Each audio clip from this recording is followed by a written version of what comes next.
Ladies and gentlemen, ever wondered how you can overcome challenges in terms of finding the suitable talent for the suitable role, especially in today's society where the generational gaps are bigger than ever? Let's find out, shall we? Hi, my name is 𝙎𝙊𝘾𝙄𝘎 and welcome to HR Professionals Unveiled, where we bring the human in human resources.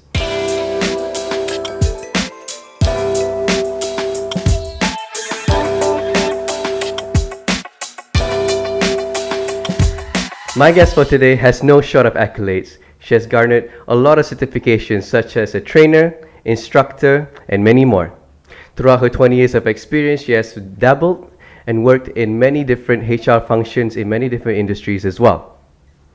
She is now a Malaysia HR Forum trainer that's focusing on teaching or training hiring managers or hiring leads in different organizations in Malaysia.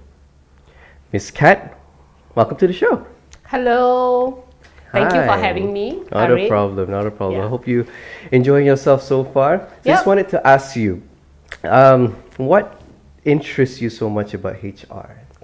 Wow, that's a very good question. I get asked that a lot. Okay, so I think HR wasn't really my first choice. Yeah, I started in learning and development, part of HR.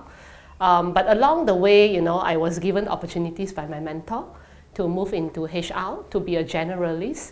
And I think the fun part about being in HR, even though most people would say the not fun part is dealing with people, but I think that's the fun part for me. Of course, yeah. Yeah, because you get to see so many different personalities, different perspectives, yeah.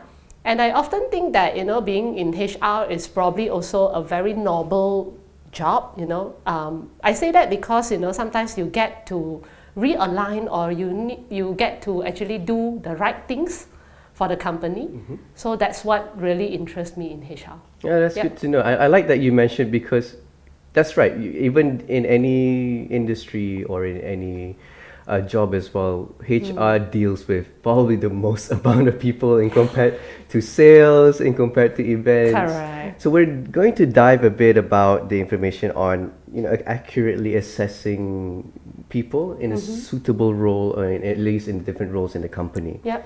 And nowadays, as we're very well aware that there's so many generations that's already started working. Correct. So we had the baby boomers, was our bosses punya level. Yeah. We have the millennials, which is a few of us are here, millennials, and then we now have fresh graduates, Gen Zs. They're slowly coming into the workforce. So I'd just like to ask you a question, your opinion.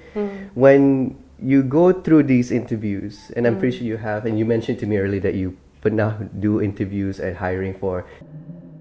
Yeah, so when you had that experience, or at least compared to now, how are they different when it comes to the different generations in terms of their needs, in terms of how you conduct the interview as well? All right. I think it's very different in terms of how the candidates carry themselves. That's my observation. Okay, but I must say something here. Disclaimer. Not all Generation Z or Millennials behave this way. Yes, yeah. Okay. I think we have to say that. Disclaimer. We don't end up menyinggung perasaan Not everyone's the anyone, same. right? Yeah. Okay, but generally my observations for the new generations nowadays, the Millennials, the Z. They are not so socially intelligent. Like, for example, we used to say, IQ, EQ. Yeah. And when I give a lot of talks to, university students or the younger generations, I find that they're quite lacking in the SQ, the social quotient. Social punya. Yeah. So probably some are really good, right? Yeah. Some are really good, some are really articulate. But most of them, I find that they have this issue articulating themselves, expressing themselves. Yeah, so that is one part that is worrying me. Right. Because you may have very good exposure, you may be very motivated, but if you're not good able to tell, or to express yourself, that first impression is gone. Right, and that is a very important thing. Yeah. First impression when it comes to doing interviews. Correct. Yeah. That's the one that I find really quite alarming. Yeah, because I've had this question where different people I know they're trying to find jobs, and then when I look at their experiences and everything, they're like, wow, you have such good experiences, but they're still struggling to land a job or to actually succeed in interviews. And I get where you're coming from in that part, where it's the SQ? SQ. Social quotient. Social quotient. Yep. Oh, that's nice. That's so moving in a bit deeper on that level, that, as you mentioned, that now the newer generation, they need to elevate the SQ. So now I'd like to put it in their own perspective, or at least on their side. I'm pretty sure you heard of the phrase work-life balance a lot of times. Always, yeah. It's like the first question candidate will ask you, besides what's the salary package, they'll ask you, do you have hybrid work arrangement? Because it's all about work-life balance nowadays. So how do you assess these kind of candidates and basically align their values with the company if they do require this kind of arrangement? Yeah, as you know, ever since MCO, the arrangement of, can I actually work from home? Is it a need to come to the office? Yeah. So how do you balance that in terms of assessing, like, hey, they have the skills, and also what the value of the company is, like, we have to come into office. So is there a balance there, or is there something we can do? Well, I think work-life balance, it has to come both ways. I mean, the company has to realize, employers need to realize that this is like coming to becoming a very big trend. So company probably would need to allow some kind of hybrid work arrangement. Yeah, give a bit of leeway in a sense. Yeah, but I think how do we balance this is, of course, during the interview itself, I think we want to really ask, what is the person really looking at in terms of the job. Questioning them, or even when the advertisement, if we put up, in our advertisement, we mentioned that, okay, we have this work-life balance, a hybrid work arrangement. I think that is something that, can be used to balance the expectation. And you know what, Harif, people not just talk about work-life balance. Nowadays, it's about work-life integration, right? Yeah. So sometimes you can't really talk about work-life balance, but employers are, trying to balance this thing with integrating it into their workplace. Right. That means, for example, I have trained one company. They have pool table, they have massage chair, they game have rooms, karaoke, game room, So all these things are like, I think it's a nice touch, to balance it to the candidate, saying that, okay, we may not have hybrid work arrangement, but when you come to the work, it's like home and work at the same time. At the same time. So that actually, if we are able to attract candidate that way, I think it's also another form of work-life balance. Yeah, understood. I like that perspective. I have seen a few companies that practice that. Correct. Especially number one. Yes. Office, my goodness. Yes. Macam best. You work and play at the same time. Exactly. Yeah.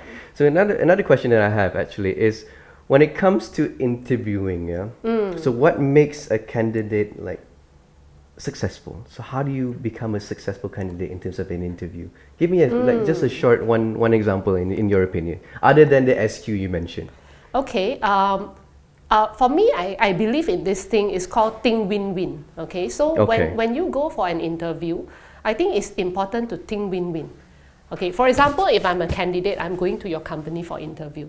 Think win-win would means that, I have to clearly understand what this role needs. Yep. I need to really read my job description, the advertisement very clearly, what I'm required to do, right? And I go for the interview well prepared.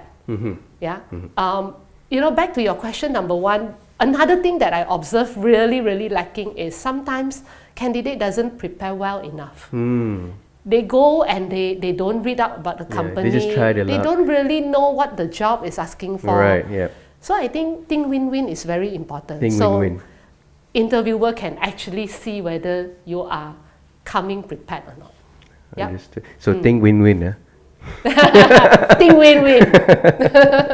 So the reason I'm asking all this is because I wanted to tie into your kind of trainings that you provide. Sure. So mainly about the competency-based interview, or at least behavioral-based interview training. So in terms of those kind of training, are there any specific techniques to your approach because of your experiences and basically different types of industries? So is there any uniqueness to your approach in your training, and whatever that you mentioned earlier, what can they actually learn all of these in your training? Okay, I would like to say this. I want my training to be very practical. Yeah. So during my training, you know, there will be a lot of two-way communication. I'm a trainer that believes in storytelling, okay, not just me telling stories, but I also want participants to share stories. That's good. Yeah, and I do a lot of role play, case studies. In our training, we even ask participants to try to craft tests. Like for example, you're hiring an IT person, you know, can you craft like certain tests, you know, for this IT person to do? Okay. Yeah, so it must be practical, because if it's not practical, you're not going to get anything when you go back after the training. You probably forget about it, right? Yeah, I agree. That's important. That's very important. So thank you, Ms. Kat, for joining me today. Thank you. I'm sure it's a short session, but I would love to talk to you more on this in the future. So before we end the session today, do you have anything you'd like to say to the audience today? All right, thank you. I would really hope that people will start looking at training as an investment. Yeah. So Malaysia HR Forum, they provide a lot of training. So competency-based interview, behavioral-based interview is something very crucial. And we are going to have next session soon. So I hope that all of you can come and join us and really reap the benefits from this training. Okay? Thank you, Ms. Kat. So you heard it here first. Thank you for joining us today on our episode and another podcast with more and more of our trainers from Malaysia HR Forum. Until next time, see you and bye-bye. Thank you. Bye-bye. Hey there. Thanks for watching. Please like, share and subscribe for more everyday HR things. And please stay tuned for our next video where we'll bring more guests across the country. This has been Harith to you from HR Professionals Unveiled, where we bring the human in human resources. See you.